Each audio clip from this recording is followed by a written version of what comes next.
guys, and welcome back to my channel. And today's video is one that I don't remember the last time I've done a Antihaul video. I know it's been a while. I mean, I've obviously done it, so if I can find one of those really old videos, maybe it's a year old, maybe even more, I don't even know, but I will leave a link down below if you want to watch one of those. But today's video is one that can get controversial, I feel like, but I do have to share my brutally honest opinion, and you can either take it or leave it.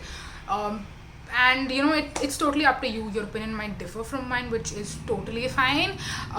You can definitely leave that down below, but I'm also going to be very vocal and honest about my opinions, and I hope that if some of the products that I talk about you absolutely love, I hope that you don't mind me sharing those brutally honest thoughts. And yeah, that's that. I feel like that's the best disclaimer I could give you.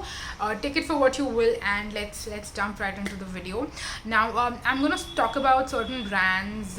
Actually, I think I have two in specific that I'm gonna talk about, which I think I don't believe in the cancel culture, so I don't want to use those exact words, but I feel like these two brands have kind of just eventually lost my trust in, and I feel like I'm just not going to be supporting these two brands for different reasons. I think one of the reasons is kind of common, but the other one is just kind of, you know, I mean, let me get into it and then you'll understand. I feel like I'll be able to explain better that way.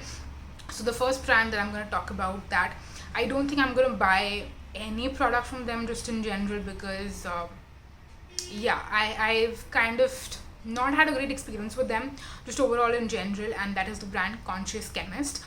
This is a brand that has a lot of dedicated I feel like a lot of people who love their products really love the products, and up until the point that I had tried it out, I feel like the initial launches that they had, like the face wash, the body wash, and I think they had a moisturizer. The moisturizer went through a huge controversy, by the way, after which it kind of seemed like they had improved and they would never make a mistake like that ever again.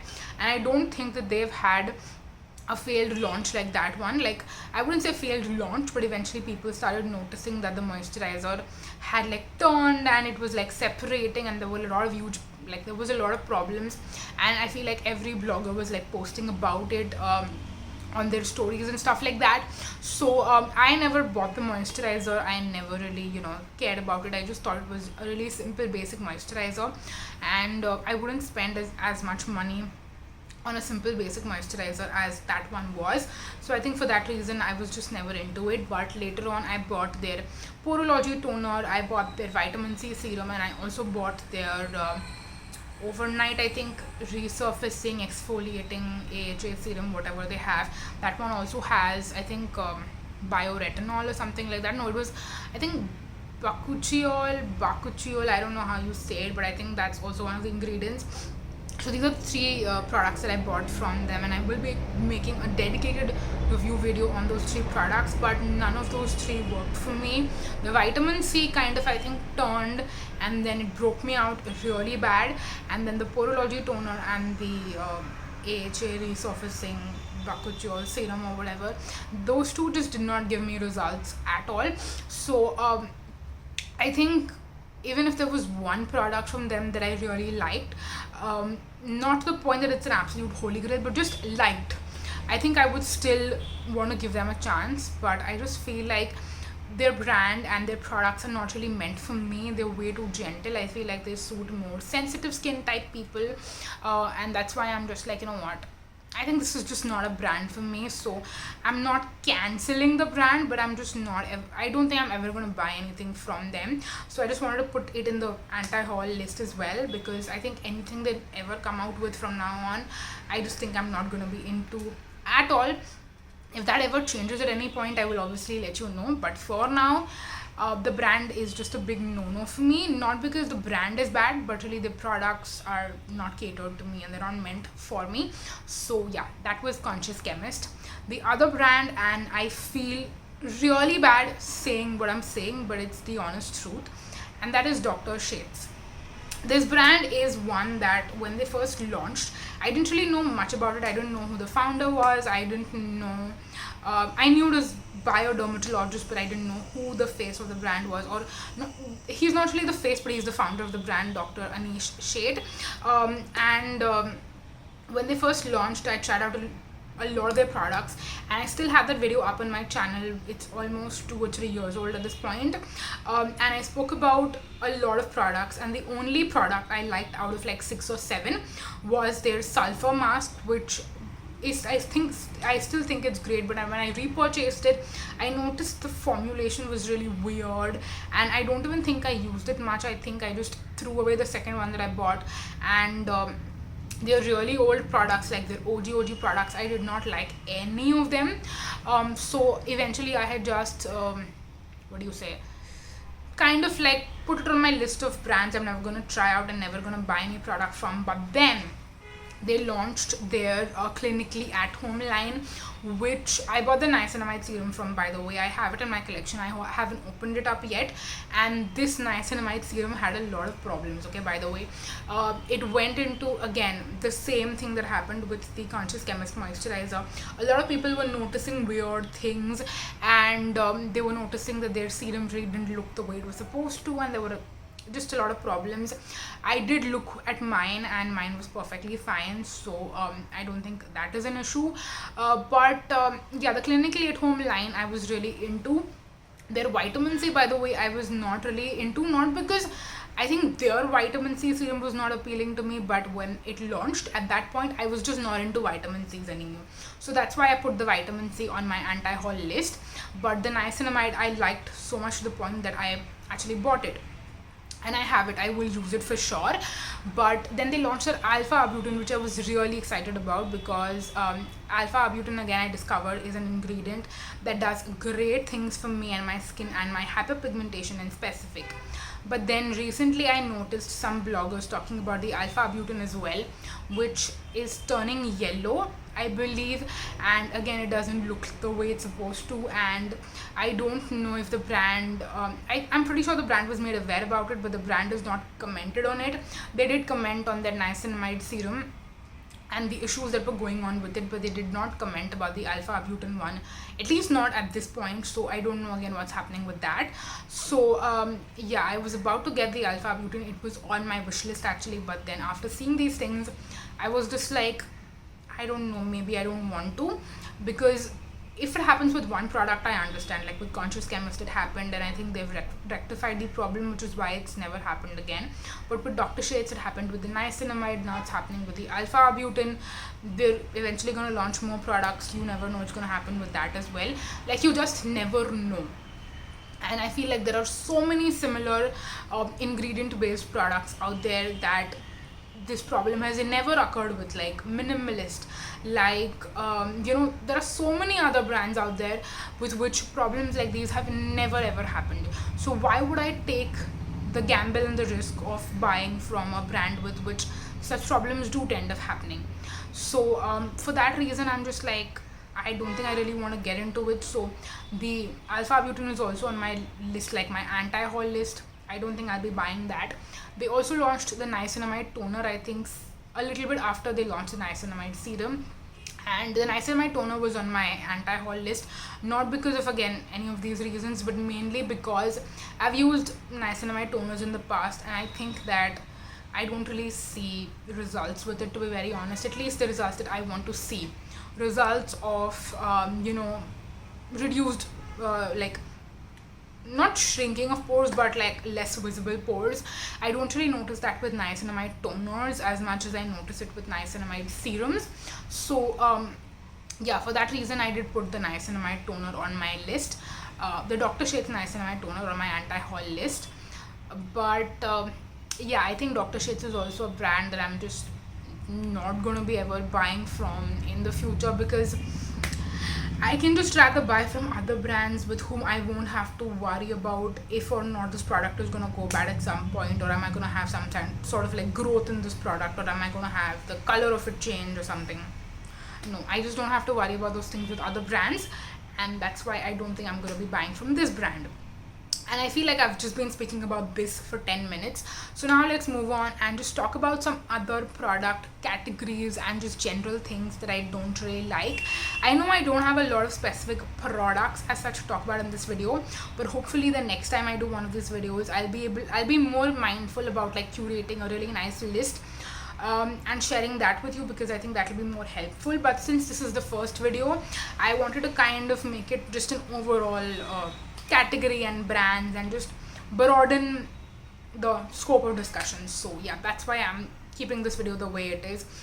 But yeah, the next category that I want to talk about is again skincare supplements and beauty supplements. Now I've noticed this recently. There are a lot of like for example, even not again like bashing Dr. Shades, because this is not the only brand that is doing that, but a lot of brands are coming out with like skincare supplements, beauty supplements and stuff, which I feel like there is a market for it. But I feel like a lot of times when cosmetic brands do things like these, they're pretty overpriced. And I'll give you a very simple example. So because of the pandemic, a lot of people started consuming like vitamin C, like tablets and supplements and stuff like that, just for the antioxidant boost and all of that good stuff. And let me give you the example of this vitamin C tablet that is like a pharmacy like thing. Like you can go to any pharmacy and you can buy the tablet. I have forgotten the name, but I've mentioned it in a previous favorites video again. And this stuff is like super inexpensive. Okay, you can buy like a full strip of it for like $50 or so. And then sometime back, I don't remember how long it's been, but Tricon actually sent me a PR package, not like a PR package, but it was more like a gift, because they saw one of my videos and they saw about how much I've been raving about their sunscreen, and I've been talking about one of their serum also for years. So they saw that video and they sent me a mail and they were like, we would like to gift you some of our products, so let us know what you want us to send you. So I requested for the sunscreen, obviously a backup, and the serum as well. And they ended up sending me their vitamin C tablets as well, which I didn't know that they have, but they just sent it to me on their own. And when I saw the price of that and I saw how many you get, it is so much more expensive than just buying vitamin C tablets from a pharmacy, and that blew my mind. And even if you compare other beauty brands, it's not just Tricon, okay, any cosmetic beauty brand that comes out with supplements, skincare supplements, beauty supplements, whatever, you will find the same thing that you can find in like a pharmacy brand, which is like very minimally packaged. Like, you know what basic medicines look like if they're in a capsule form, if they're in a tablet form. They come in really minimal, simple, basic packaging. And because my mom is a part of the pharmaceutical industry, I really know how these things go. She has been in, like, she's a chemistry major and she's been in the pharmaceutical industry literally all her life. So I really know that what really goes into all of these things. And pharmacy brands are just as good, if not better, than these cosmetic brands who are making the products look more elegant, maybe adding some good packaging, and definitely jacking up the cost. So I would just rather buy the same thing from a pharmacy rather than buying it from a beauty brand if I need to. First of all, if I really need the extra boost of supplements, be it any supplement, be it vitamin C, be it vitamin B3, be it any other vitamin that I'm deficient in, it can be vitamin D, it can be anything. If I'm deficient in any of that and I really need a supplement, I would just buy it from a pharmacy brand. I would not buy it from a cosmetic brand. So you can talk about Dr. Shades, you can talk about, I think Dr. Jamuna Pai has also come out with her own brand as well. Then there is of course Tricon, and there are a bunch of brands who are doing this. I would just not buy from any of them. I would just buy the same thing from a pharmacy at like a fraction of the cost. So yeah, that's another thing that I wanted to mention in this anti-haul video. And last but not the least, I think I'm pretty sure most of you know this very, very well, that I'm someone who's not really into brands claiming that they're organic, that their products are organic, preservative free, natural, free from chemicals. What else? What other shit is used by companies to make their marketing look better than other brands. The list is huge. Paraben free, is that still a thing? I feel like that's so 2015 when I really started getting into the skincare industry and like understanding more about skincare. I think paraben free, even sulfate free was really a thing back then, and I just absolutely hate this kind of marketing. So any brand, I feel like if it has amazing ingredients like vitamin C and niacinamide, I would buy it irrespective, okay?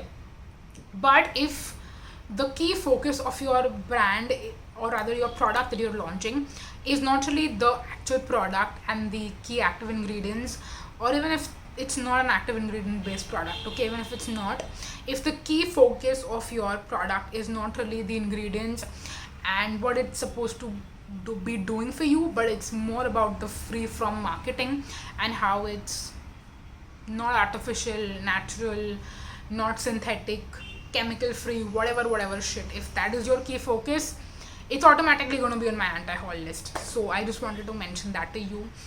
You might not see me just mention these products at all on my channel, and I don't for the most part, and you won't even see it in my anti-haul list. You will just not ever see it, because the minute I see something like that, my mind just does not process it, and we just skip right through it. Like, that's literally what happens to my brain every single time I see marketing like this. So that's why I wanted to mention this in my first anti-haul video. But yeah, I feel like my voice is going because I've been talking so much. I've filmed 3 videos back to back, so my voice is pretty much going, and the video is long enough as well, so it's time to cut the video right here. Thank you so much for watching. I hope this video was informative in some way. I hope no one took offense to any of my opinions, because again, no personal shade to anyone who I mentioned in this video in a negative light. And yeah, next time when I do videos like these, it's gonna be more product focused, and I'm gonna mention individual products and why I'm not gonna buy those products. But this one was just supposed to be more universal and broad. So yeah, that is it for this video. Thank you so much for watching. I really hope you enjoyed, and yeah, until then, bye bye.